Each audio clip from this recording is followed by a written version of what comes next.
equipping you to hone your media skills better to stand out from the crowd as a go-to expert in your field. Each week, Rich Bontrager interviews top leaders, influencers, authors, speakers, podcasters, and media professionals about how to leverage media best to help you shine brighter on camera and stage as a go-to expert. Now, here's your host, The Trigger, Rich Bontrager. Welcome back. How many times did you see me today streaming on different channels? It's been one of those days. Been in the studio a lot, having a great time doing it. Love presenting and interviewing people, having great discussions. It's great to have you back on a Wednesday night as we're streaming live on multiple channels again today.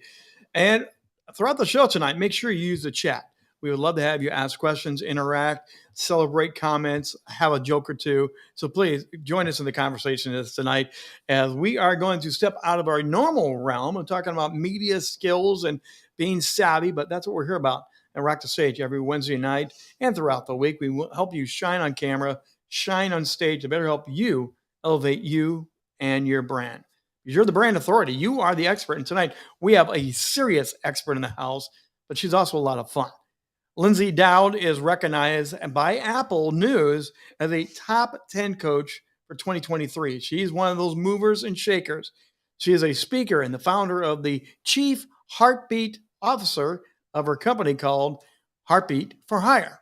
Lyndsay has 25 years plus in the career sales and management. She is an accomplished leader, and she is a expert seller and has successfully managed large cross-band brand, diverse, high-performing sales. And she's worked with many teams, 23 years worth of climbing the ranks, even within IBM. I know a lot about IBM. Lyndsay is also a wife, a mother to a boy and girl. They are twins. That's something I did not know coming into this, and we're going to get into this. And she has two wiener dogs who lives just north of Boston. Welcome to the Rock on the Stage tonight, Lyndsay Dowd. Lyndsay, great to have you with us. Hey, Rich. Nice to see you. You never told me in all of our pre-conversations. You've got twins. I've got twins. I do. You do? I didn't know that. Yeah. How did that never come up in our pre-screening? My team failed in the pre-screening questionnaire there. But yeah, I've got twin girls who are in their 20-somethings now, rocking the world. But you got a boy and a girl, huh? A boy and a girl in high school. So they're we don't have many summers left together before they go off to college. So it's go time. Mine were identical, and we had a blast. And yes, they played tricks on Dad. So just to get that out before anyone asks, that's absolutely true. Great to have you on. And by the way, right away, the accolades are coming in for the stars tonight. Look at that. Lyndsay is amazing. Boom, right out of the gate. People are ready to hear from Lyndsay and what you got cooked up for us tonight. Also, you've got these wiener dogs. Now, a lot of people use the dog walking during pandemic as their excuse to get out. Did you do that? Did you use your dog as the excuse to get out? I mean, we just got a new puppy, but the one that we rescued, she's really easy. So she just eats twice a day, goes out twice a day. Her life is simple, but she did love a walk. So it was a good excuse to get out and actually see people. I think back in the really, really tough time of the pandemic, you'd wave, across the street. You wouldn't dare come close. But yeah, now we have to get out because we've got both. And it's a lot of fun. And my little one, my puppy, she's very big on Instagram right now. So if you want to be entertained, Poppy Long Sausage is her handle. Okay. I was going to say, she's not one of those that's on the typewriter and stuff. There's one right now with the glasses that's killing Instagram. We haven't worked on that talent yet. No, she's just really funny, and she's very cute. Well, tonight we're here to talk about this whole employee retention, the leadership factor of how that plays into it, but this whole vibrant company culture that people are dying to create. And right now, companies are really hurting on hiring, retention, on everything. But before we get into that, because you are such an amazing expert and a branding expert yourself, I do want to ask you about this Heartbeat for Hire. And you're the chief heartbeat of it all. So how did you come up with the name and the branding of that? It was I'll give you a little of the background because the story is what helps you understand it. So, like you said, I was with IBM for 23 years. I had a really lovely, decorated career. I worked with incredible people. I had managed really big teams. And I left IBM. It was my choice. I wanted to go and try something else. So, I went to another company and I worked there for 6 months and I got fired. And anyone that knows me is kind of like, how does that happen? Like, that doesn't make any sense. And it was definitely a culture mismatch. It was the woman that I was working for had really a different skill set than the one that I valued, which really was a lot of what some people call soft skills. I call power skills. And she didn't appreciate mine. And so it was a horrible time. I was extremely wounded, extremely upset. And I took about a month to lick my wounds. And I said, okay, what am I good at? What do I love to do? And how can I help people the most? And what I knew how to do was to build really irresistible sales culture where people were knocking down the doors to be a part of it. But the best part about it was they performed. And so when you build this really good culture, your people rock it. They absolutely do. So I wrote this job description and I said, I want to advise all of the sales leaders on how to do this, on how to really take care of their people, take care of their teams, and honor the people that are busting their butts day in and day out for our clients. And so I called this the Chief Heartbeat Officer.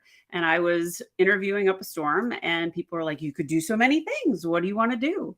And I said, I want to be your Chief Heartbeat Officer. And they would go, oh my God, I love that. I wish we had that. Oh, we need that so badly. We don't have it though. Good luck. And so I heard it, quite a few times. And so I said, all right, I'm going to build it myself. And so I started my company, Heartbeat for Hire. And that was a year ago. So congratulations. That's awesome. So you literally created your own position within companies. They just didn't understand it. And now here you are rocking it yourself. I'm trying, man. Leaders, sometimes you gotta go build it yourself and just go do it, and that's fun being an entrepreneur. There's no box, there's no rules. Oh, and let's not pretend.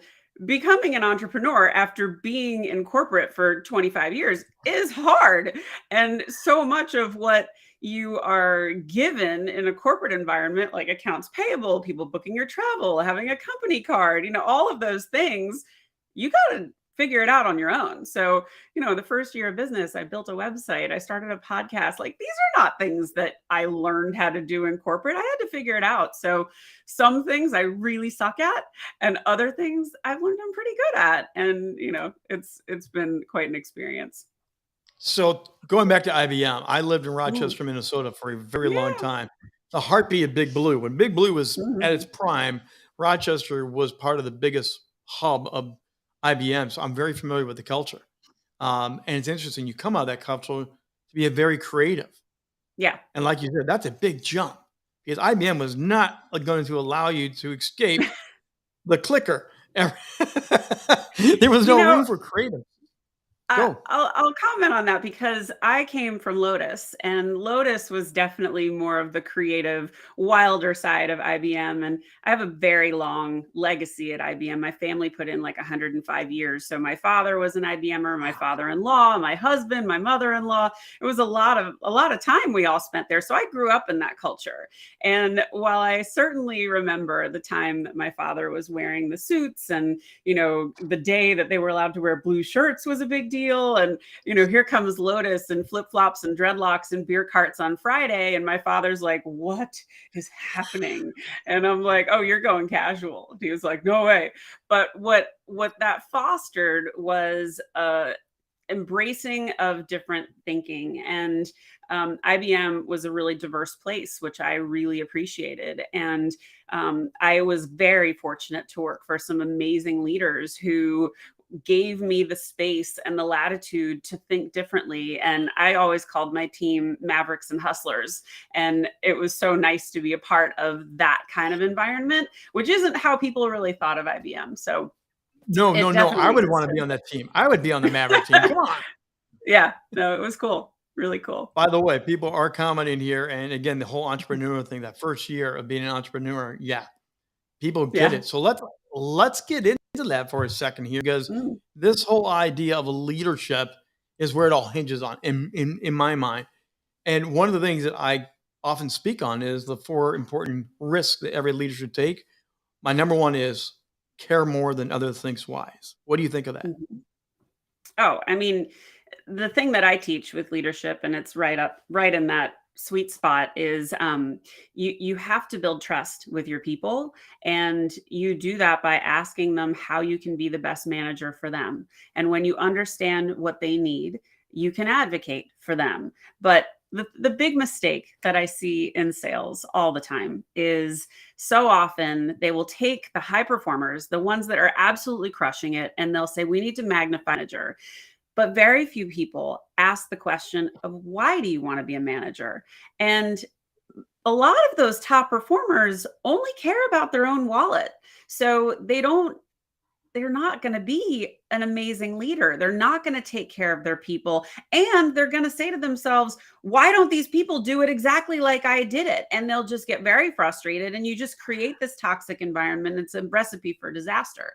So I always love to ask, when I had an opportunity to promote people or to hire managers, that was a really important question to say, why do you want to be a manager? And the people that I promoted and the people that I put in those roles were people that absolutely loved their team, and anyone that worked for them would die on the mat for them to this day. And I felt that way about the leaders that I had. So continuing that it's compassionate leadership, but it's letting people do the job they were hired for. And anyone who's micromanager can't do that. So yeah, I just threw a lot at you on that, but yeah. No. Because again, part of what I think you're also describing is part of creating this culture and giving them the right place, right people, right place, right gifts, right talents, put them in the right place in the bus, right? And when they pull them out and say, you're doing so good, let's make a manager out of you. Mm, Again, they're not asking, are you a manager or are you one of those people that's right where you should be? Why do we yeah. do that? Why do we move them Well, when they're doing exactly the best job in the world? so I've got two stories for that. So one, I had this rep and she was phenomenal. She was so good. And she consistently would get these $1 million commission checks. I mean, she was a force. But she was very self-aware, and she knew she should not be a manager. And I knew she should not be a manager. But some moron told her that her resume looked stale because she was doing the same thing for 10 years. I don't know about you, but if I'm making $1 million commission check, I'm fine. Like, you don't need to put in some self-doubt in her and make her feel subpar. I'm sure that person who said it wasn't making $1 million commission checks. So that's just one piece of it. Know who you are, know why you want to do the job you're in. That's really, really important. But the other story I wanted to share was, I had a leader and she was at IBM. She was a friend of mine and she became my boss. And I was telling her what I was doing for this really large client, and I had a strategy and I was really working hard on it. And I started to talk about it, and she said, girl, I've got your back. Now fly. And I got goosebumps then. I have goosebumps now. And what that gave me was the strength, the motivation, and it took away the fear for me to build new best practices, for me to take my big team of 55 people and be like, guys, let's think differently. Let's work with this client in ways we haven't before. She's got our back. If we screw up, she's going to help us through it, but let's try something new. And that was a real turning point for me, for the way that I knew I would always want to lead with those kinds of words. And so when you put that belief in someone and you say, I trust you, and do the job you're here to do, I got you. Every time I've ever done that, that person has taken risks, they've risen above, they've become my top performers. And it's just such a good practice. So now you're describing building that culture. Yeah. That leader built the culture of, I got you, go fly, kick butt, take names, whatever you want to say. Yeah. What are some of the other DNA of building the culture that leaders should sprinkle in to add to what you're describing? Yeah. I have one that is so underused and it's so easy, and that's leveraging recognition. And, as a manager, most managers have some kind of discretionary budget that they can, throw money towards things, or you get points in your program or whatever it is. But a simple one is just if you're having a team call, recognizing someone on a supporting team and saying, hey, you guys, we're going to bring Sally on the call today. She absolutely helped us crush this. We need to just celebrate her. She has no idea we're doing this. Let's make her feel good. First of all, Sally is going to be blown away. She's going to be embarrassed. She's going to be excited. She's going to be really touched. But Sally will forever be like, oh no, I love that team. I will help that team always. They saw me. They see my value. That's great. So that's an easy one. Another one is just saying, when you're asking that question of how can I be the best manager for you, you learn things about your people. You learn, okay, Emma loves to speak. So let's give her a chance to tell part of this presentation. Let's give her a chance to present. Or Jimmy really loves analytics. I have this crap project I have to do. I really need his help. But if he does a great job, I'm telling everyone he did it. And here's the thing that I really want to impress upon leaders. A lot of insecure leaders feel like they have to take credit for everything. But when someone is working for you and they do something really great and you give them the floor and you shine the spotlight on them, it makes you a generous leader and it's a reflection on you. You don't need to steal their thunder. If anything, lift them up. It makes you look better. So that's an easy one. And if you really want to go big, you say, no, there's an all hands call for the company. I need my person on that call. They need to be featured. They need to tell their story. Okay, now you're just blowing people away right now. Now you're taking them way, way out there, which is great. And the comments keep coming, by the way. You have, here we go. The idea of leveraging recognition is so important. People love it. What you're giving. I mean, there's a lot of gold nuggets here tonight. By the way, we do want to mention that we are sponsored by the National Speakers Association. The NSA is probably connected with Rock the Stage Media. We're happy to work with them. Earlier today, one of the shows I did was Behind the Stage with the NSA. So we are working in collaboration. Thanks for their support of making Rock the Stage every Wednesday night possible back here. Lyndsay Dowd is our guest. Again, she is that heartbeat of her own company, but the heartbeat for so many other people. Our company's shifting, though, through all the COVID, the world. It's not easy to get people to go back to work right now. It's not easy to find the qualified people that you want, but they will come back. And like McDonald's is like $17 an hour, $20 an hour now nationally. So what's the shift about and how can you help us out? Yeah, so I think in the great hiatus, otherwise known as the pandemic. That's a great way to phrase it. Thank you. We started to see a real shift, and the shift that took place for me was obviously I changed my career, but I also really started living with a lot of intention, and I did that both professionally and personally. And so I chose to be with people that recharged my battery. I chose to do things that made me feel good, and that was really intentional. And that same concept was happening in our corporate world, and people were saying, I am done. I am not going to be treated poorly anymore. My life is worth more. My health is worth more. My mental health is worth more. This is it. We're finished. I will find something else. And today I quit. And so we saw this massive resignation, the Great Resignation, right? Mm-hmm. And then some time passed, and now we're in the Great Reset. And the Great Reset is really this paradigm shift of leadership. And if you look at LinkedIn and if you look at what the experts are all talking about, they're all talking about how leaders have to really hone their power skills. And the leaders that are not doing that, the ones that believe intimidation and fear and aggression is the way that I'm going to get my people motivated, newsflash, it's not going to work. And it never did. So, you've got to reach your people in a different way. You've got to add fun. You've got to add ways that people can connect. And the thing that I think people have realized, whether you're in person, you're hybrid, or you're fully work from home, as a leader, one of the things that I did, and I learned this lesson we did a Kahoot on one of my teams. And if you've ever done a Kahoot, it's just this multimedia quiz. It's got pictures and music. And I asked everyone on my team to send me an interesting fact that no one knew about them. And so it was all multiple choice. And so one of the questions was, this person has visited every major ballpark in the country but one. And so the choices were, there were 3 guys and there was 1 girl. And of course, everyone answered the guys, and it was Marcia. And so they're like, Marcia, no way. I didn't even know you were a baseball fan.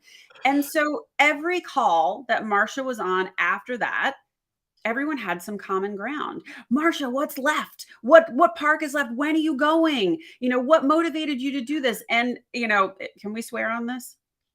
Okay. There's no rating on this. This is open forum.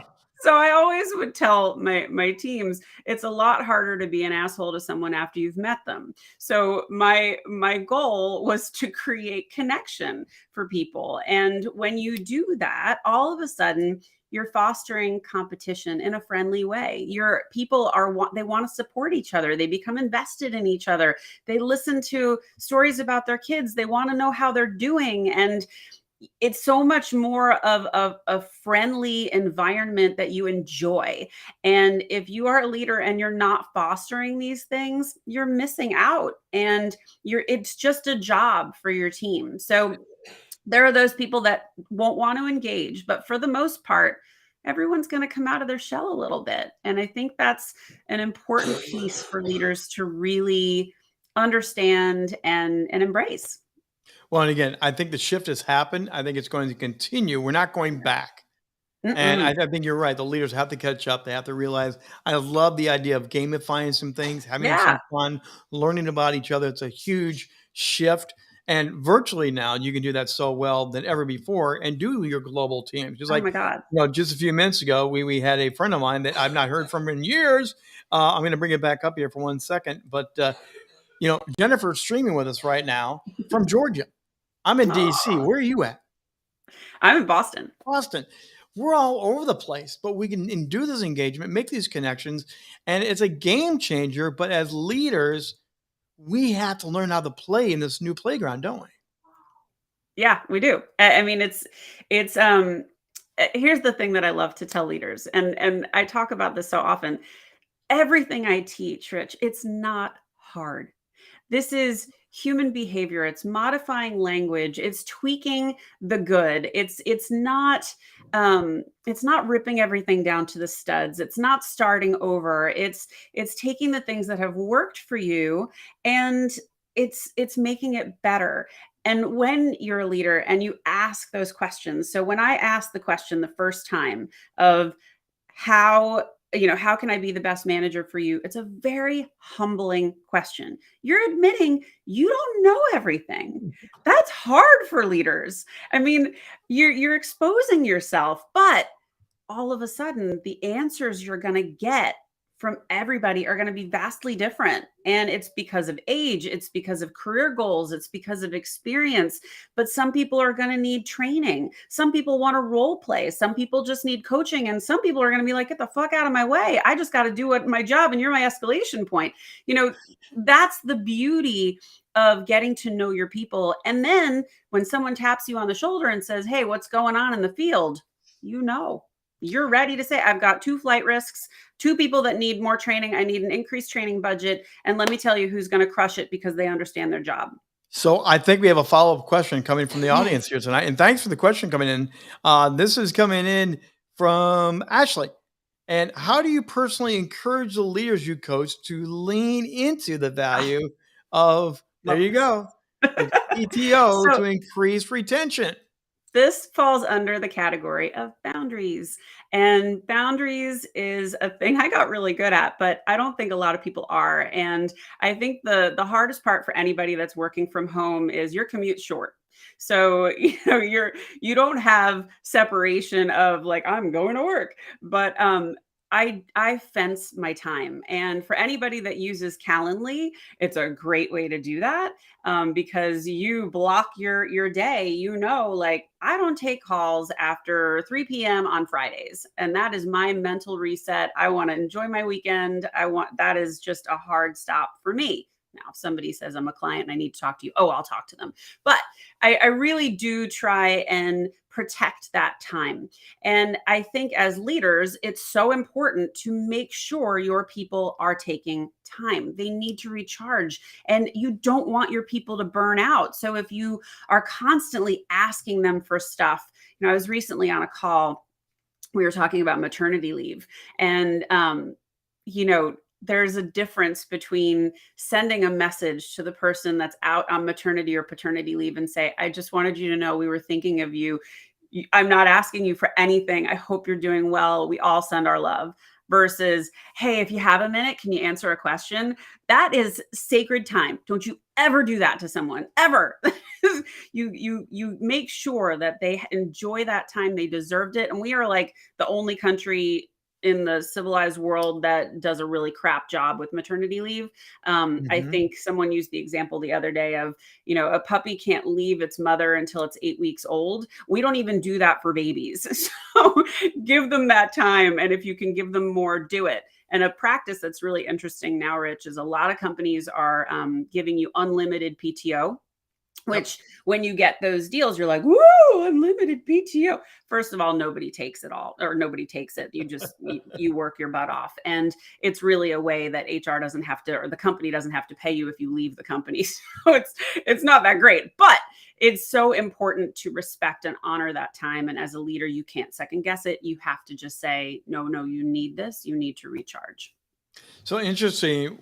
And that talk that I do about the 4 great leadership risks, I mentioned a company that actually said, we're going to pay for PTO both for male and female. And that was a big line of distinction. And they said, whether they take it or not, we're paying for it. Yeah. We're covering it. And then, to a lot of people, like, again, you care more than you think necessary. You risk more. You're pulling back into it. So my question here now is, what if you're the leader that feels disconnected from their team? Yeah. They don't even know what's going on. Yeah. How does a leader change that and get in there? This is the first place that when I'm trying to identify like who needs my help, this is one of the first things I ask. So are your people engaged on your team calls? If they're real quiet, maybe you've got an issue.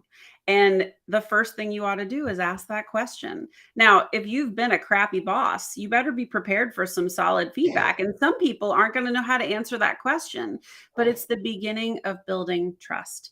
And without trust, you've got nothing. And we used that example before of I've got your back, now fly. Yeah. You have to honor your people. You have to show up and say, you are here for this job. You are so qualified to do this. Do you have any questions? Is there something about this job you don't understand? Is there some way I can help you so you feel more confident? And I'll tell you a story.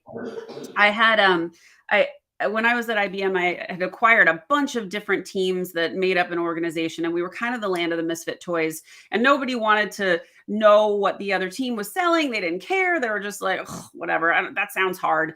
And one of the women came over from my team or came over onto my team from marketing, and she just, was putting up zeros for like 3 months. And I just couldn't understand what was happening.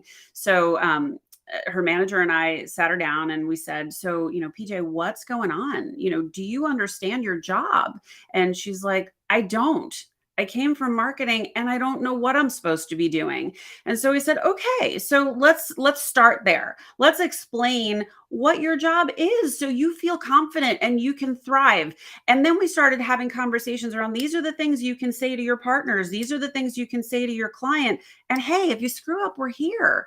And that gave her so much confidence. Rich, in 6 months, she was my top performer. And that is meeting them where they are, recognizing what they need, and supporting them with the things that they need to be successful. So great segue. I mean, that's a great story. Great example. But that's probably also part of the reason why Apple News is ranking you in the top 10 movers and shakers in the coaching realm for 2023. How did you get there? You got the experience, you got the knowledge, you got everything, about how did you get pushed out there where people go, pay attention to that gal over there?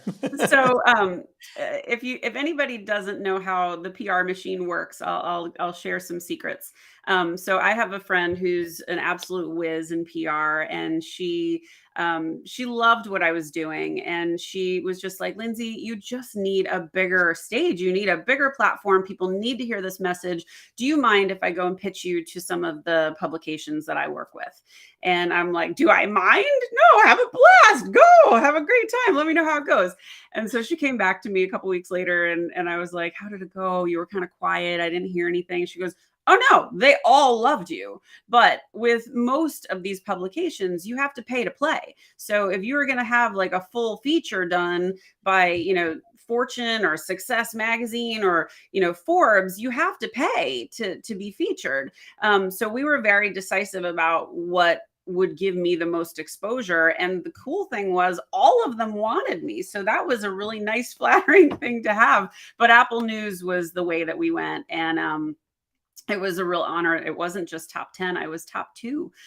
So that was really cool. And it was a real piece that added some credibility.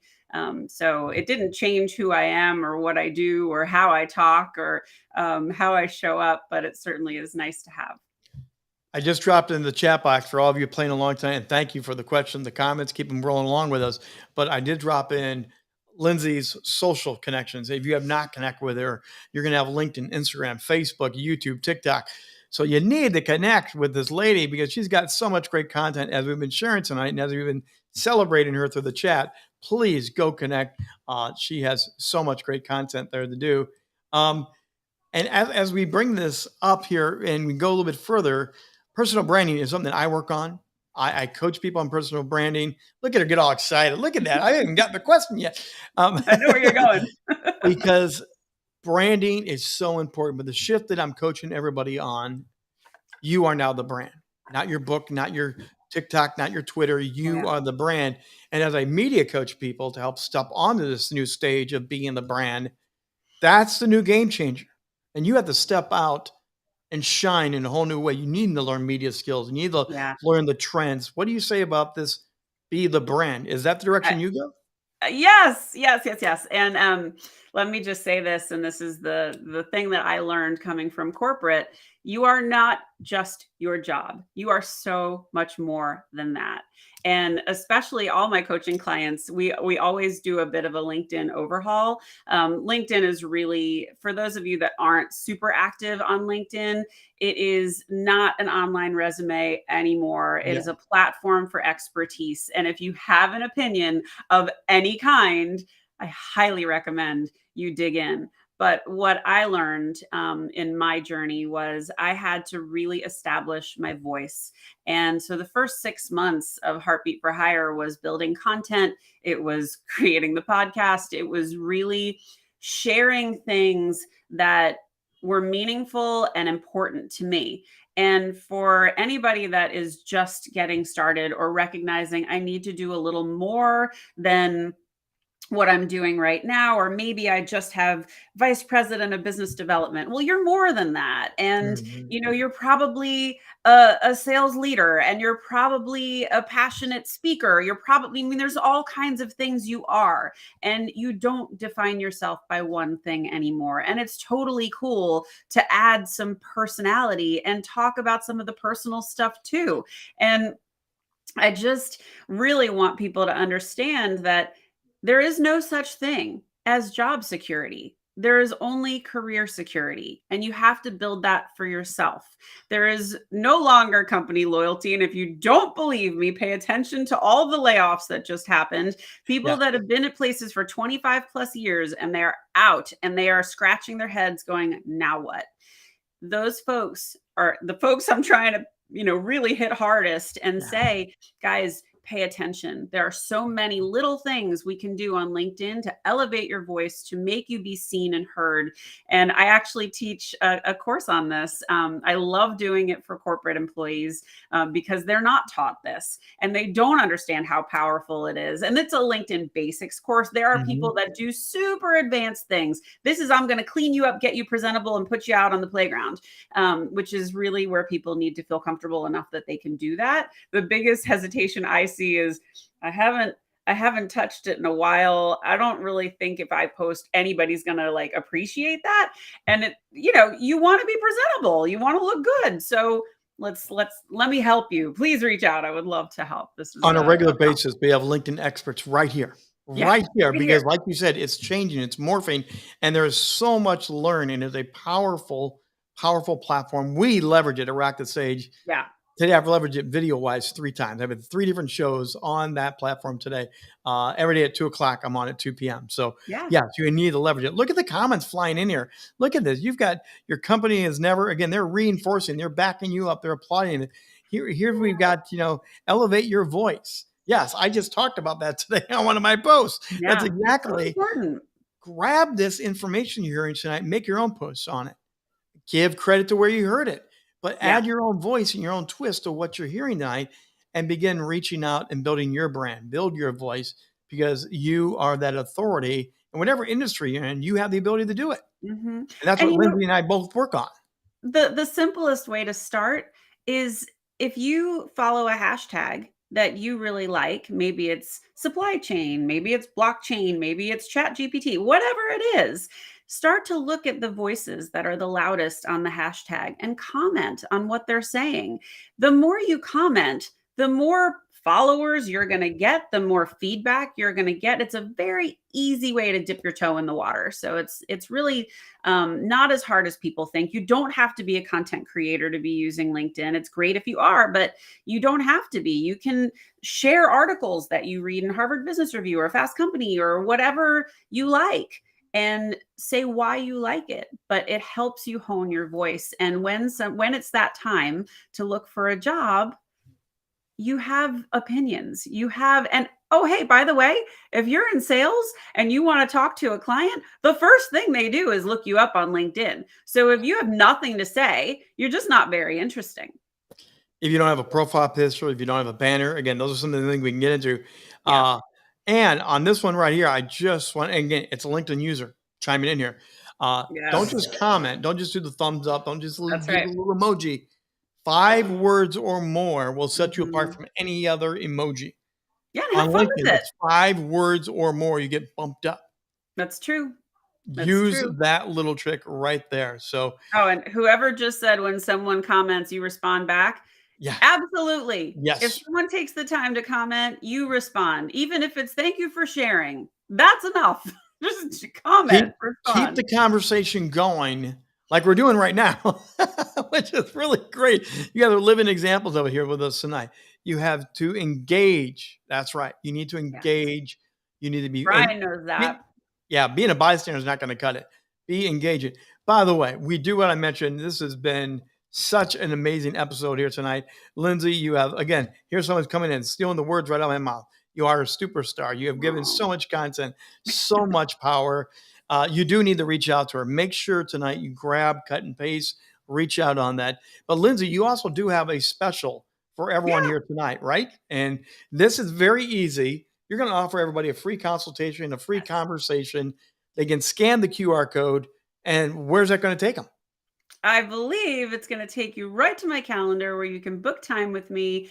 We'll spend 30 minutes, understand what your needs are. Right now, I'm doing sales coaching, career coaching, leadership and culture coaching. And then I'm working with a lot of companies and trying to coach their leadership teams as well. And I'm a speaker. So like you heard, we talk about building your personal brand. That is the best gift you could give to your team, you guys. If you want to be a leader and you want to like up your team's game, I love doing this. It's an hour. It's super interactive. We do it live. And then the other one is heartbeats, not head count. And that's all the topics we talked about before: building trust, communication and language choice, leveraging recognition, all of those good things. So hopefully there's something in there that you need. Make sure you grab that QR code, reach out and follow up because, yeah, there is plenty of good stuff that she has to offer for you. And again, if you're ever interested, contact us at Rock the Stage Media as well, rockthestagemedia.com or rich@richbontrager.net. We're always here to help you. We kind of balance each other out. Lyndsay and I have, she's got her area and my area, Yeah. and we kind of really have a nice, good fleshing it out and makes it better and better all the time. Lyndsay, as we land the plane tonight, what's the best advice you can give? Or maybe Mm. a teaser to light somebody up even bigger and bolder as you've done tonight. What's the best word for the final wrap up tonight? Oh gosh, I think right now, I'll go back to the boundaries piece. I think everyone needs to really be intentional with your time and intentional with where you spend it. You know, before the great hiatus, everybody was living a very obligatory life. We were going to baby showers and things of like friends of friends, and they weren't real fulfilling moments. And you have to design your own life. You have to be the conductor of your own symphony. And if you don't take control of that, and if you don't honor your time, and if your family is important to you or your pets are important to you, put them first. Because I promise you, you are far more loyal to your company than your company will ever be to you. So build that personal brand, protect your time, and give back as much as you can. People need more kindness right now. So be kind. Lyndsay Dowd, founder and chief heartbeat officer of her own company, Heartbeat for Hire. Great to have you with us here tonight. Thanks for making the extra time for us. Thanks, Rich. It was so much fun. By the way, we have great stuff coming up with Rock the Stage tomorrow night. We do have open mic again. That is on Meetup. Make sure you go check that out and join our group. We actually coach, give you time to give a little word and learn how to connect better through video, through television, and learn how to master your skills right here on our Meetup group. And also, we're back every Wednesday night with How to Rock the Stage. 7 o'clock, we go live, and we have amazing guests, just like you heard tonight. We're streaming live on multiple platforms, and we're proud to announce the new edition of the audio podcast version. So what you heard tonight will be live on our audio podcast platforms, many of those Apple and other ones that you subscribe to. You can get the audio replay right away at 11 o'clock tomorrow morning, streaming on multiple platforms. We're here to help you out with Rock Stage any way we can, to help you shine on camera, shine on stage, to help you amplify your brand, your authority. Because, again, as we mentioned here tonight, you matter greatly, and your personal brand and your importance matters greatly. Reach out anytime, the Rock the Stage Media. Contact me, rich@richbontrager.net. Until then, I'm the Trigger, Rich Bontrager. Have yourself a great week, and we'll see you back here, 7 o'clock Eastern Time, live next Wednesday night.